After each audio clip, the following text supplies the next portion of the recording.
Welcome to the latest episode of our podcast series for financial advisors. Today's episode is 5 tips for advisors on how to get from $500 million to $5 billion, a conversation with Steve Sanduski, podcast host, coach and consultant, and founder of Belay Advisor. I'm Mindy Diamond, and this is Mindy Diamond on Independence.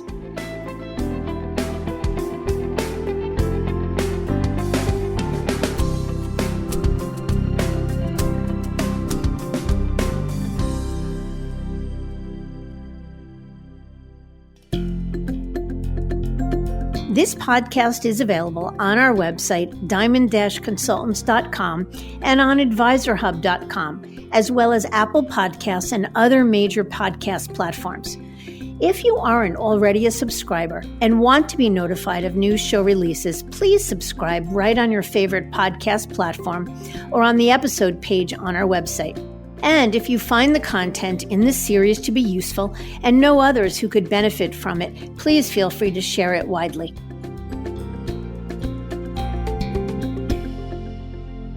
Success means something different to everyone. For some advisors, a lifestyle practice that allows them to make a good living with a client base that's happy and content is something to be proud of. Yet for others, there's a stronger focus on growth, maximizing business value, and building a lasting legacy. In this episode, we're going to take a look at achieving growth, more specifically, how to take a giant leap, let's say going from managing assets of $500 million to $5 billion or more. To help identify how to achieve such a level of growth, I've asked Steve Sanduski to join the show. Because Steve is one of those guys who top financial advisors turn to when they're trying to identify their secret sauce for success. Why? Because he's built his career guiding advisors face to face, so to speak, so he knows what works and what doesn't when advisors are seeking ways to grow. Many of you might already know Steve from at least one of his podcast shows, Between Now and Success, On Your Mark, Get Set, Grow, and Keen on Retirement, or one of his New York Times best-selling books. Yet what you might not know is that Steve first started in the corporate world and in 1993 joined the wealth management industry. He helped to launch the corporate RIA at Securities America, coaching advisors in moving from commission-based to fee-based models. In 2001, he teamed up with neighbor Ron Carson of Carson Wealth Management to launch Peak Advisor Alliance, a coaching program based on Carson's success principles. Steve later formed his own firm, Belay Advisor, tapping into his experience and providing coaching and training programs to advisors. He then took it one more level, and with business partner Mitch Anthony developing ROL Advisor, a suite of digital tools, comprehensive training, and marketing support for financial advisors who want to deliver life-centered planning. Steve has over 30 years of experience in helping individuals and companies grow, and I look forward to hearing more about his backstory and getting his advice on how he would counsel an advisor who asks, what does it take to get from $500 million to $5 billion? Let's jump right into it.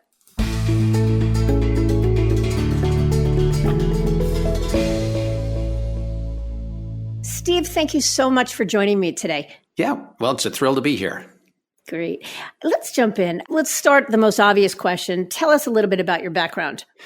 Well, I mean, it goes back a ways. So started in corporate America, worked for 3 Fortune 500 companies, including a brief stint at Hewlett-Packard at their headquarters in Palo Alto. And I think one thing I just want to kind of mention with that, I really learned something interesting. So I was there back in 89 and 90, and I pretty naively thought that the tech industry was in a bit of a lull because the PCs had already come out.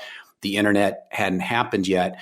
But what I really realized, and this really, I think, set me up for the rest of my career, is that as I look back on it, there were things going on at the fringes out in Silicon Valley. And back then, the internet was essentially being incubated. The cypherpunk movement was in place. It was setting the stage for cryptocurrencies.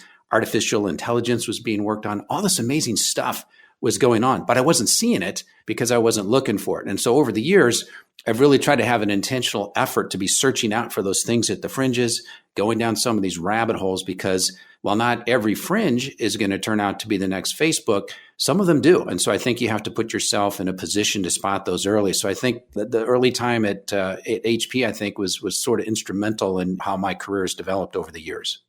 Love it.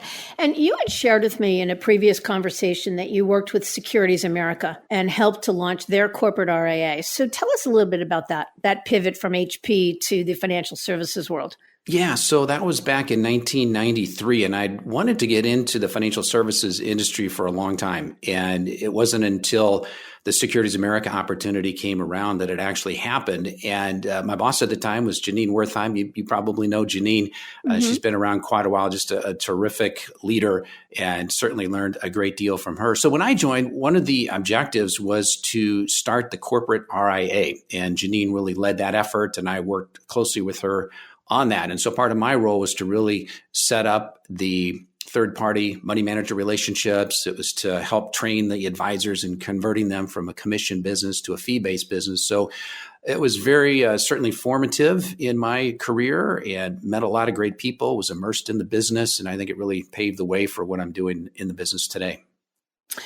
So, and how specifically did that experience frame the work you do today with advisors? Well, my first job, as I mentioned there, really was to help set up the corporate RIA. It was me, Janine, and another gentleman for the most part. And so I have always loved the investment side. I've loved working with advisors. And so I think really during that time, it just cemented the fact that I really enjoyed the business of the business. I've always loved writing. And so to this day, obviously I do a lot of writing. I do a lot of media type work and podcasting. So a lot of that I think was formed back in those early days back in Securities America. And I also know that you spent some time in the consulting space working with a familiar name to many of our listeners, Ron Carson. So tell us a little bit about that, how you got there and how that shaped things. Yeah, so it goes back to Securities America. So when I was working there, we tried to recruit Ron and his partner at the time, Todd Feltz. And so that's when I initially met him. And then I think it was maybe 3 years later, my family moved to the same neighborhood that Ron was living in at the time. And it turned out that our kids went to school together. Ron and I would bump into each other at different functions there in the neighborhood. And then one day, Ron called and said, hey, we should kind of get together. We should catch up, see what's going on. And by that point, one of my daughters and one of his daughters had become good friends. And so Ron and I had sort of got to know each other a little bit better that way.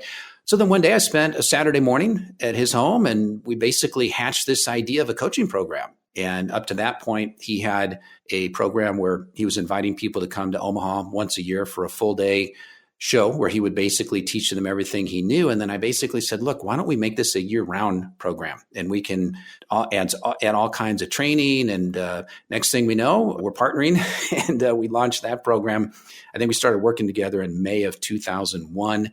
We launched the coaching program that fall. And then over the course of 11 years, we went from 0 to about 1,000 financial advisors that we were coaching. So it was a great ride. Ron and I had a great time working together, really built something special that is still going gangbusters to this day. Yeah. And that's the Peak Advisor Alliance? Yeah. So it was called Peak Advisor Alliance back when I was running it. And today I think it's called Carson Group Coaching. Got it. And for those not familiar, Steve, tell us a little bit about Ron Carson, why that's a pivotal name in the industry and what was Peak Advisor Alliance? Yeah. So, Ron is a pretty amazing guy. And I mean, there's a lot of things I could say about him, but I think a couple that really stick out is one is he's probably the most focused and driven person that I've ever met. I mean, he's just really clear on what it is that he wants to do and what he wants to accomplish. So I think that's been a real key to his success. The second is he's extremely disciplined and he's very methodical. He's very driven and disciplined. And I think that's been a huge aspect of his success as well. And we'll get into it more as we move further. But just speaking about Ron Carson, why is being disciplined and methodical so important to success as a financial advisor? Well, it's so easy to get distracted. There's so many things that can take our eye off the ball. And so I think you've got to be extremely clear on what it is that you're trying to accomplish. You've got to figure out, if I know this is what I want to accomplish, How exactly do I need to go about doing that?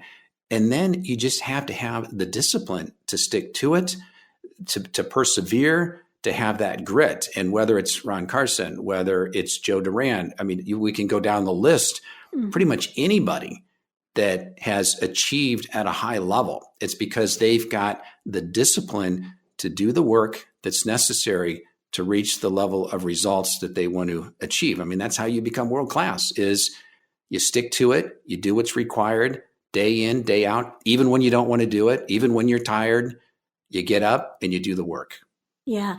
It's an interesting concept. I agree with you totally. But one thing I'll say to you from where I sit is that I think a lot of it starts with clarity on what your true north is. If you're clear about what it is you want to accomplish, what your goals are, oftentimes the steps you need to take in order to get from here to there become much clearer and more obvious.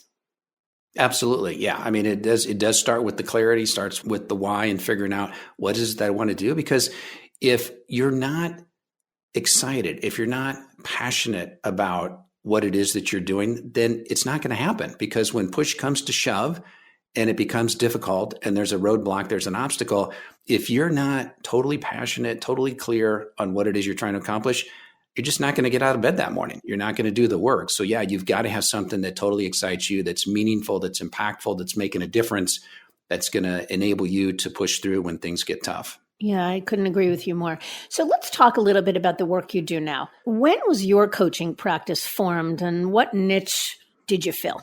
Yeah, it started in 2015. And what I wanted to do really was just be a boutique firm. I mean, if I look at what we did at Peak and now Carson Group Coaching, it was a large company and we were working with, as I mentioned, about 1,000 financial advisors when I left. And so I didn't want to recreate that. And, they do a great job with that. So I really wanted to have more of a boutique firm, work with a small number of clients and just get focused on what it is that they want to accomplish. I have no agenda. I have no biases. I'm not trying to pigeonhole people into, well, you need to do it this way or that way, or this should be your objective. It's about, what do you want to accomplish? And so you mentioned here just a minute ago about the importance of having clarity. That's the process. That's the initial part of the process, which is, what are you trying to accomplish? And then we figure that out. And then we put together the steps and the methods and the framework and the playbooks to actually make that happen.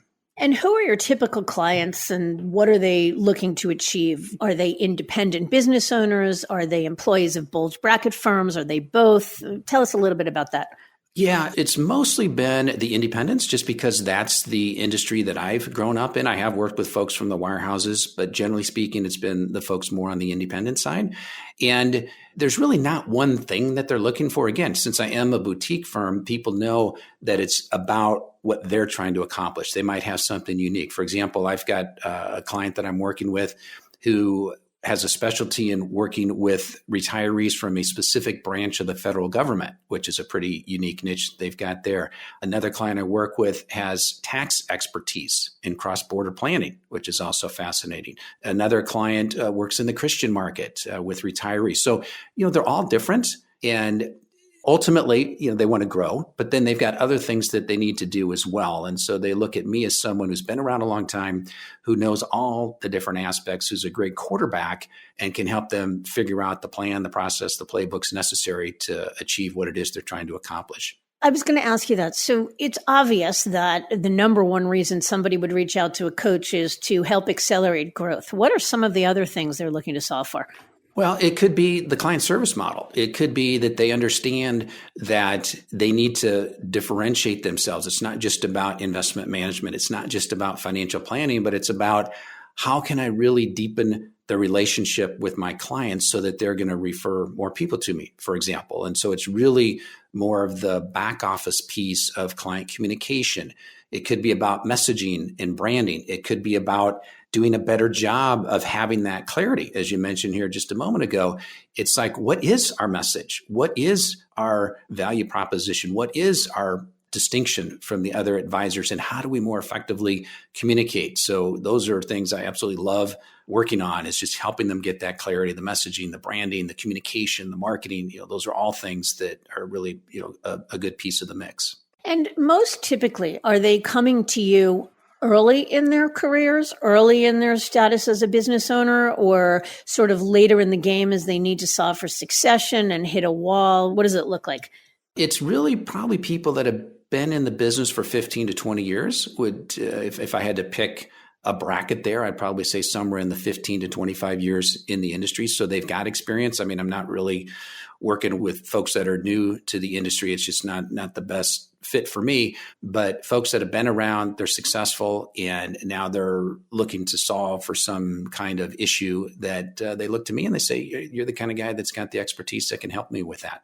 So tell us more about ROL Advisor. I believe you said it's called Return on Life. What's the backstory on that, and what niche does it fill? Yeah, so very interesting company. So this is a company that I co-founded with my partner, Mitch Anthony, and some of the folks listening to this might know Mitch. So he's one of the country's leading authorities on what he's calling life-centered planning. So we're all familiar with life planning or financial life management, and Mitch is one of the pioneers in that area. So what we did is, and I've known him for quite a few years. So we got together about 5 years ago and set up a partnership where we basically took some of the tools that he had created over the years and we digitized them. So we really modernized them. And then we added a training and marketing component to it. And the ultimate objective is that as investing to some extent becomes commoditized, as financial planning, even to some extent, becomes commoditized, advisors have to figure out, how am I going to differentiate myself? And so we believe that a lot of it has to do with the nature of the relationship that you're developing with your client and the nature of the discovery process that you have, which is how well do you know your client and how well are your clients using their money to live their best life possible? And so that's what the program is about, is helping clients make better decisions with their money, help them get more return on their money, more return on life, so to speak. And so it's been a lot of fun, and we think the sky's the limit with that program. That's awesome. So let me ask you a question. I am personally a very big believer in coaching. I believe as a business owner that my thinking can be insular.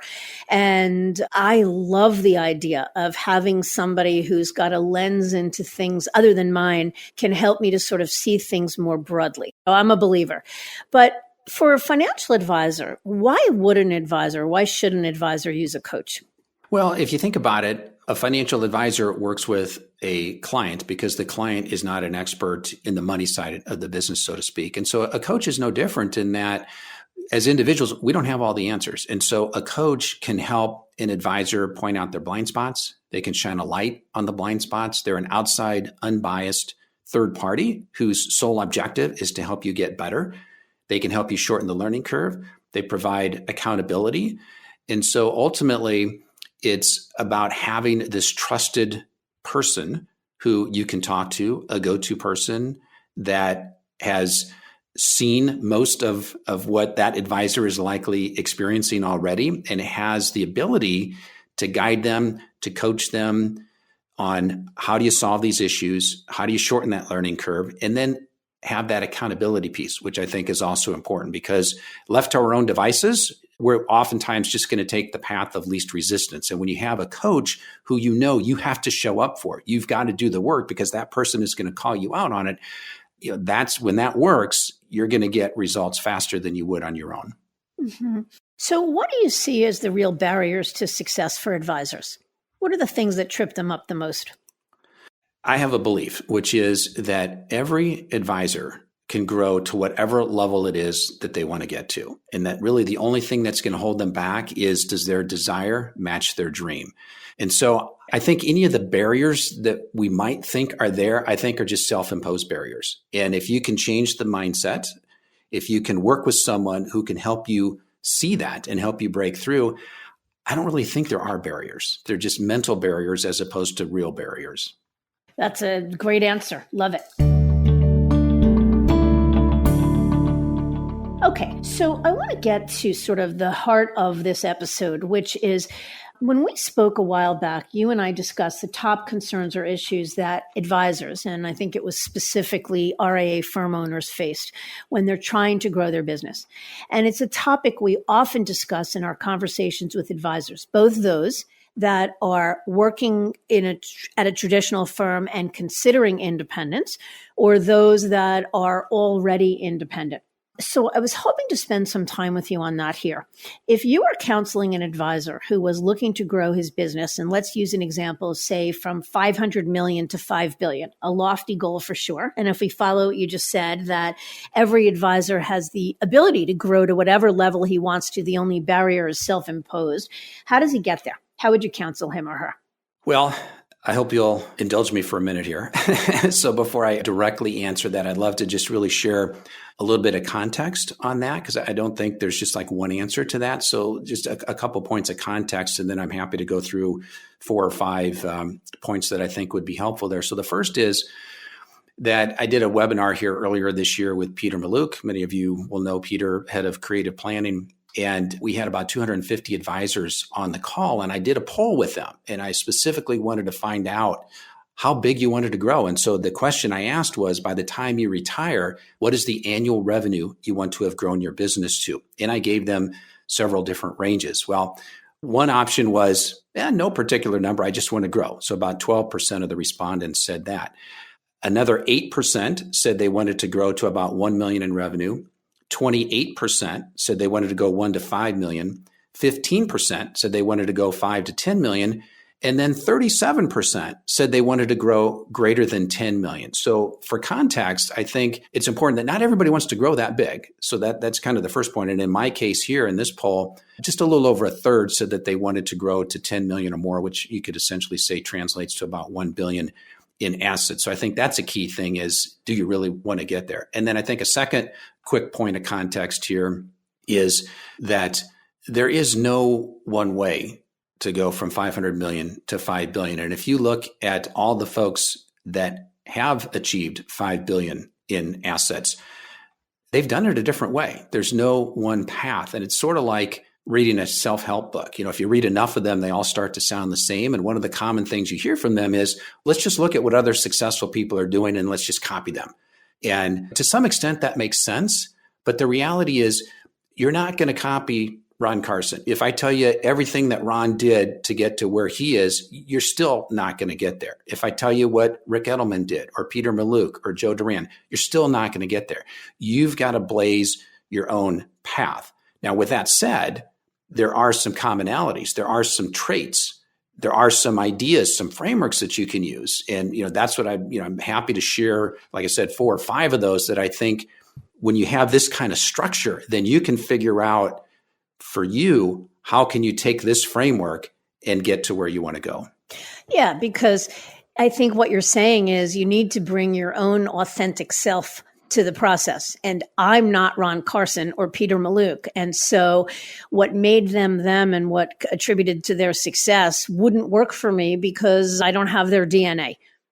Well, absolutely. Yeah. And you didn't start where they started. You didn't have the background that they had. You didn't have the luck or the advantage or the disadvantage sort of thing. So yeah, everyone's starting from a different place. We're trying to end up in the same place, but we have a different starting point. And so I think that's important to understand. Yep. All right. So now I want to really get to it. So if I put a gun to your head and said, what are the 5 key areas that an advisor needs to focus on to set him on the path toward growth, what would you say those are? Well, I'd say the first is that it starts with people, in that you have to surround yourself with absolutely the best people you possibly can. So if you take nothing else from what I'm going to share with you here, it's that, the best people, because if you have the best people, then they're going to find a way to help you be successful. And so just a couple of quick things on that in terms of, how do you hire these best people? Well, one is always try to hire what I would say 5x or 10x better than the person you're replacing. So if you have someone leave, then the next person you want to hire, they need to be dramatically better than who you are replacing, because that really creates this virtuous cycle of ever improving team members. So I think that's a key. And a second thing is that this idea, so often you hear people say, well, we're trying to hire people that fit the culture. I think we need to get away from that idea. And instead, what I think we need to do, instead of hiring people that fit your culture, I think we need to hire people that will further your culture. Because if we're just looking for cultural fit, then we're just going to end up with a lot of people that just look and act like ourselves. And that's not going to be good for the company. It's not going to be good for the clients. It's not going to be good for society. So I think that is an important thing to think about. And then one other thing related to the people is that if you are going to grow to 5 billion, then you're going to have to move from being more of an advisory practice to more of an advisory business or an advisory institution, which means you need to be thinking about professional management. And so I look at firms like Wealth Enhancement Group. They've got Jeff Decco at the helm. I look at Colony Capital. They've got Michael Nathanson at the helm. So these are super talented professional managers. And so if you want to get to 5 billion, oftentimes it's not you as the advisor that can move into that. Oftentimes you may have to bring in professional management. So I think that's a key as well. Yeah. And I want to ask you about the concept of professional management, because Mark Tibergien, who I think is the granddaddy of the concept of professional management in RIA, certainly agrees with that. And I would too. A lot of business owners feel concerned about the ability to afford it and to know when is the right time to transition themselves from being the COO or professional manager and bring somebody else in. So I'd love it if you'd take a minute just to weigh in on that.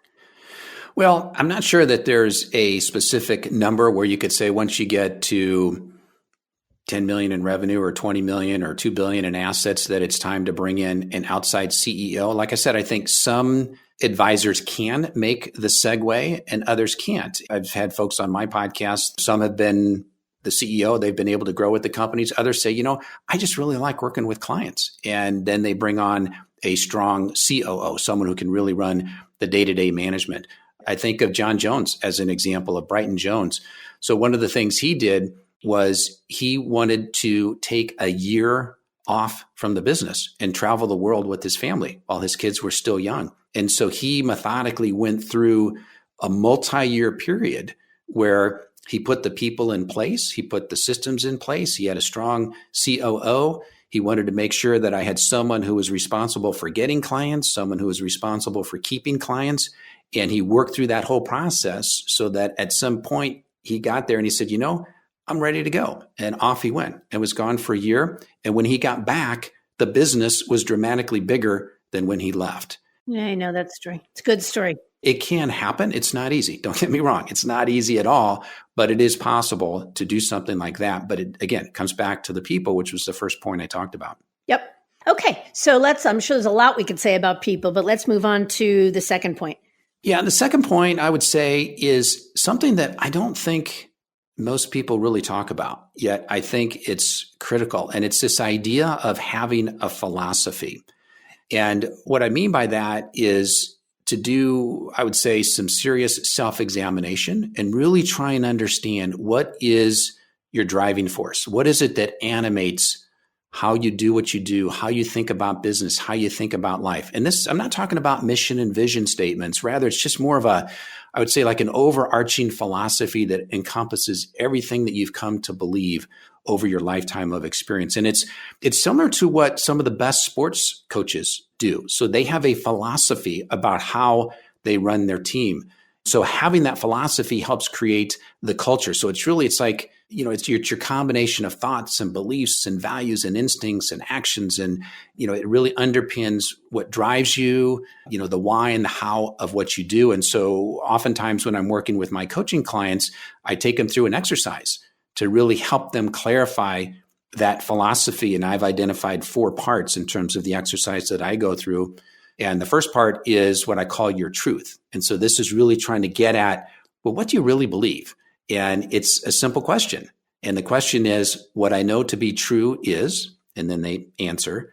And then the second part is because. So what I know to be true is discipline is the way to succeed because it's worked in my life. I'm just giving you that as an example. But then I asked them to do that 15 times, to answer that question 15 times, to really get at the heart of what their truth is. So that's really part 1. Part 2 is a values clarification exercise. We don't really need to go into detail on that. I think everyone understands the importance of having a value system. The third piece there is what I call your non-negotiables. So these are things that you're like, I'm not compromising on this. And it could be things like, when you work with me or when I do my work, I'm all about preparation. I'm not going to compromise on being prepared. So just like this podcast you and I are doing, Mindy, it's been phenomenal in terms of your level of preparation to prepare me for the conversation that we're having right now. And I think it's fantastic. And so, that could be a non-negotiable. And then this final piece I call your rallying cry. This is sort of a short statement that encapsulates how you think. And it becomes a metaphor that you can turn to when things are tough and you think, here's my rallying cry. This is what's going to get me through this period of time right now. So that's an exercise that I think is super helpful. This idea of having a guiding philosophy that you use for business and life. Yeah, well, I love that. I call it everyone's true north, but I love the exercise, the questions you ask to get at it. Okay, how about number 3? Number 3, this is something that actually I first heard from Joe Duran, and other folks have talked about this as well. And Joe had mentioned this on a podcast that I did with him a number of years ago. He said that one of the big keys to his success, and he's one of the few folks who have built 2 multi-billion-dollar advisory firms. And he sold the first one, I think, for about $75 million. And then his second one, he sold for reported $750 million, a 10X. So to Goldman Sachs, no less. Absolutely. Yeah. Yeah. And so he said one of his keys was to find a big wave that you can ride.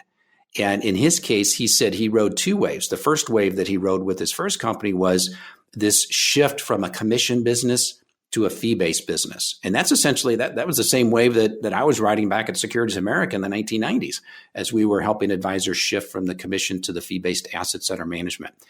And then the second wave that he said he rode was this shift from basically money management to financial guidance or to financial planning. And that was obviously what they created there at United Capital. And so he said one of his keys was spot the waves. And one of the ways he said to do that was just really put yourself in the shoes of the consumer and see the problem from their perspective. What's the problem? And then are you the person who can solve it? And do you have the resources to actually solve that? Love it. Smart.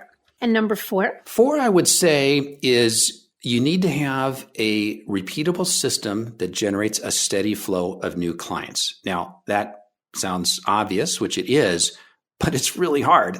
And I think that's the tricky part for most advisors is how do I have this system that generates a consistent flow of new clients? So let me give you a couple examples here of folks that have done it that I think everyone's going to be familiar with here. So one is Rick Edelman. And as I look at what Rick has done is he's essentially become a media company. He's got about 10 best-selling books. I think there's more than 1 million of those books in print. He's got a public television show. He has a podcast. He has a radio show. He does seminars. They do online advertising. I mean, he's basically everywhere. And he is an educator. And he's really built the company on his back and the rest of his team about educating people. And he's doing that through multiple forms of media. So that's been his ticket to creating a steady stream of new clients. I think another example would be Ken Fisher. So Fisher's built Fisher Investments. I think they have over $100 billion in assets under management. And as I look at what they've done there, it looks like they've really done 3 things. One is massive marketing. You can't go online to any investment website and not see an ad for Fisher Investments. A second thing they did was they had a specific focus on investment management. They really hung their hat on this idea of being an investment manager who, for the most part, is going to be using individual equities for their investment management. And then third is they have a very strong sales and service-oriented culture with high team member accountability. So I think those 3 things really help them create a repeatable system that generates a lot of new business for them. Okay, and how about 5th and final? 5th, I would say you just got to be a darn good advisor. I'm not trying to be flip with that, but you've got to be better than 95, 96, 98% of the other advisors out there if you really want to get to this $5 billion or so in investments under management. Because, I mean, great marketing, it's going to get clients in the door. But if you can't continue to serve those clients, if you can't have a great client experience, if you don't have great people working for you, then as fast as those people are going to come in the front door, they're going to be leaking out the back door. So yes, you need the great marketing, but you also need to be a darn good advisor and a really outstanding advisory firm. And when you have those two things, that is going to be an unbeatable combination. Yeah. And let me ask you a question. What role do you think inorganic growth plays in getting from 500 million to a billion? And again, I want to be clear. I'm picking 500 million to a billion just because they're big round numbers. But what we're talking about is the ability to impact and really exponentially accelerate growth. What are the things you can do? So these 5 things are great, but curious about your philosophy on inorganic growth, which would be something only available to an independent business owner and not a captive employee. Yeah, well, once you decide that that's the right strategy, then I think there's a number of things here to think about. So one is you've got to have a very clear value proposition in that why is it that someone would want to come and be part of your organization? So you've got to certainly have that very clear. You've got to have A+ people on your team. So we talked about the importance of making sure that you've got the very best people. You've got to execute flawlessly, of course. And so I think if you do some of those things, you're definitely going to be in a position. So, let's go back to Ron Carson here for a moment. So it took Ron, and I might be slightly off in the number of years here, but I'm going to say about 25 years for him to grow from 0 to 1 billion in assets under management. And I think he did that through sheer force of will, through outworking everybody else, providing a great client experience and great results for his clients. But he realized that for him to go from 1 billion to 5 billion to 10 billion, the strategies that he had been doing up to that point were not going to get him there. And so for his next leg of massive growth, he had to come up with an inorganic strategy like we're talking about here. And as a result of that, the acquisition strategy, of course, he went from 1 billion to 10 or 12 billion, whatever the number is today. So yeah, if you do it well, it can absolutely be a game changer. Yeah, for sure. And the key is doing it well.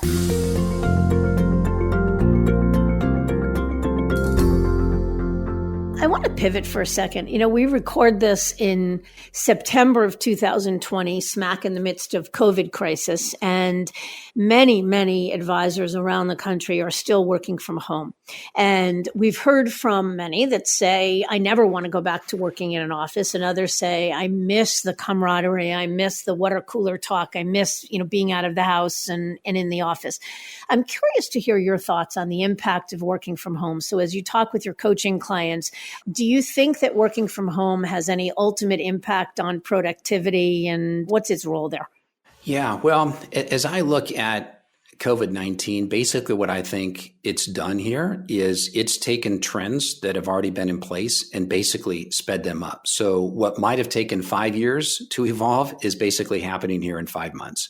And so this idea, this trend toward decentralized work or working from home, this trend toward digital marketing, virtual marketing, those trends have been in place for a while, but COVID has just massively accelerated it. And what I'm seeing is there's some firms that are functioning quite well in this environment. I mean, and I look at myself, and I've been work from anywhere for the past 15 years. And so I've had all the technology and all this. So for me, from a business standpoint, it hasn't had much of an effect because I've fortunately been doing this for a very long time.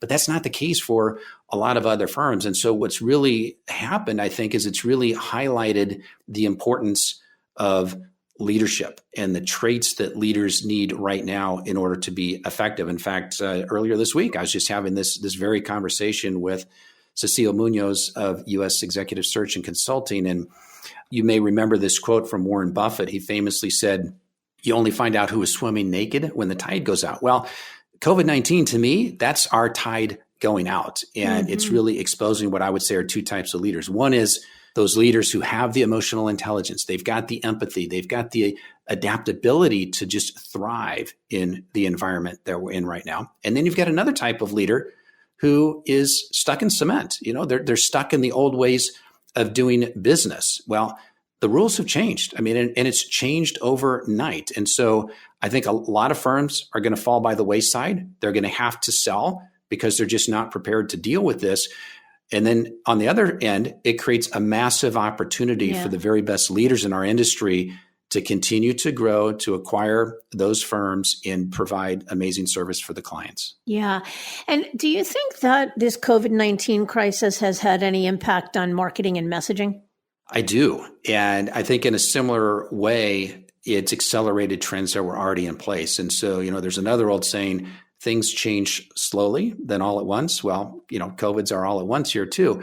And so I think that the most successful firms, and I talk to people both in financial services, and I also spend a lot of time talking to leaders in other industries as well. And there's a clear consensus that we're not going back to the old ways of doing business. And as it relates specifically to marketing and messaging, I think advisors have to do a full-on pivot to what I'll call techno marketing. And basically what I'm just meaning by that is it's sort of an umbrella term that encompasses social marketing, digital media, email marketing, virtual marketing, that's all powered and scaled by technology. And so I think the advisors that are going to be successful going forward, they have to get skilled and schooled in this techno marketing in all aspects of that. Now, that's not the only way we're going to market, but that is certainly going to be a key. It's going to be part of a hybrid type of marketing that'll include this techno as well as the in-person, in real life marketing as well. That's an interesting point because I think you're 100% right about that. And the most successful business owners were already good at techno marketing, digital marketing and the like, and getting better at it as the world continues to change and probably changes for good. But it raises the point that for someone who is a captive employee advisor, so the advisor sitting at Merrill Lynch, one of the driving factors for people wanting to go independent is the inability or the limitation on their ability to really differentiate and express themselves, social media or otherwise, because of a heavy-handed compliance culture. So one of the things we're hearing, well, two things. One is that working from home has shown people that they're more self-reliant and less dependent upon a big brand or a big infrastructure than they thought. So it's been a dress rehearsal for independence. And two, it's given them the time, sort of a new lens, the lens of crisis, through which to evaluate their firms and whether or not the model, meaning being an employee of a firm, is still the way to go. So we think it's sort of further accelerating this push toward independence. Yeah, I totally agree. And along with that, it's highlighting leadership and management, because there are definitely folks who are saying, I don't want my people working from home. I want them in the office where I can see them. And basically, if you're one of those leaders, what you're saying is, I don't trust you. Yeah. I don't trust my team.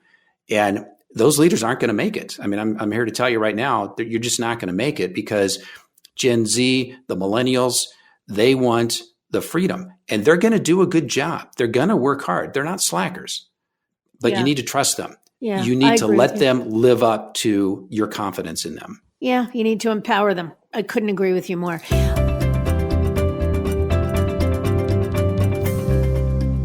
One final question, Steve. In your own podcast series, Between Now and Success, you talk to a lot of uber successful people. Would love it if you'd share 2 or 3 tips or ideas that these folks have discussed with you, their own secret success formula, if you will, that others might be able to learn from. Yeah, well, I'd love to. Yeah. So a lot I could choose from. So let me think here for about 2 or 3 here. Well, one that it certainly comes to mind here was a conversation I had with Elliot Weisbluth. Elliot was the founder or co-founder of Hightower. And one of the things he said to me was every year he fires himself. And what he meant by that was, he said at the end of the year, he sits down with himself and he says, Elliot, you're fired.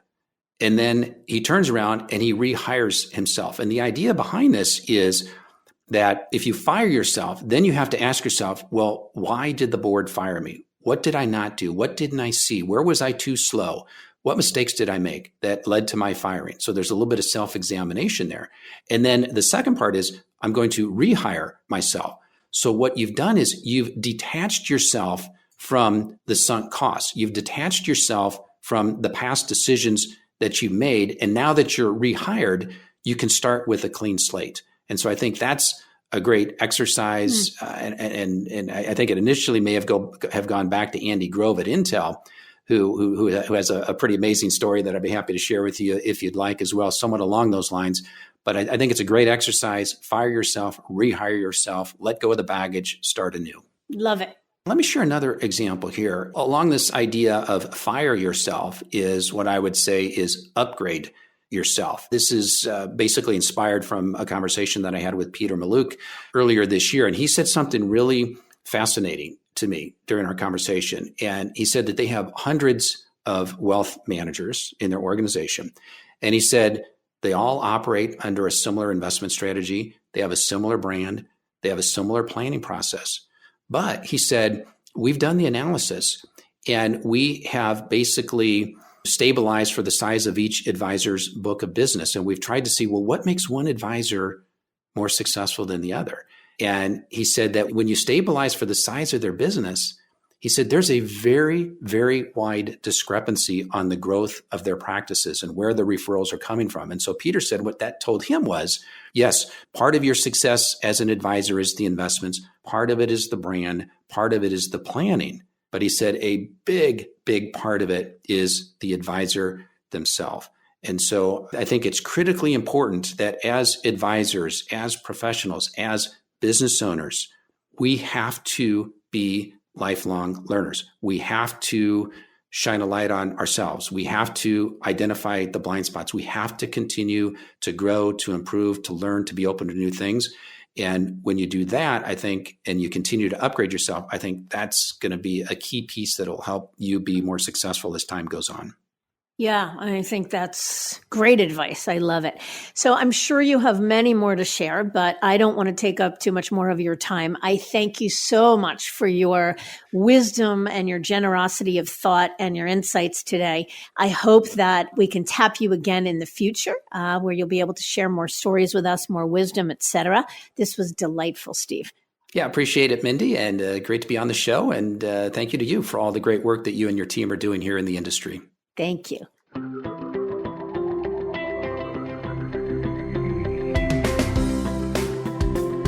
Steve shared wise advice. Every advisor can grow to whatever level he wants to. The only barriers are self-imposed. Address your mindset first and foremost, and the rest will come more naturally. I thank you for listening. And I encourage you to visit our website, diamond-consultants.com, and click on the Tools and Resources link for valuable content. You'll also find a link to subscribe for regular updates to the series. And if you're not a recipient of our weekly email, Perspectives for Advisors, click on the blog link to browse recent articles. These written pieces are an ideal way to stay informed about what's going on in the wealth management space without expending the energy that full-on exploration requires. Feel free to email or call me if you have specific questions. I can be reached at 908-879-1002 or by cell at 973-476-8578 or by email at mdiamond@diamond-consultants.com. Please note that all requests are handled with complete discretion and confidentiality.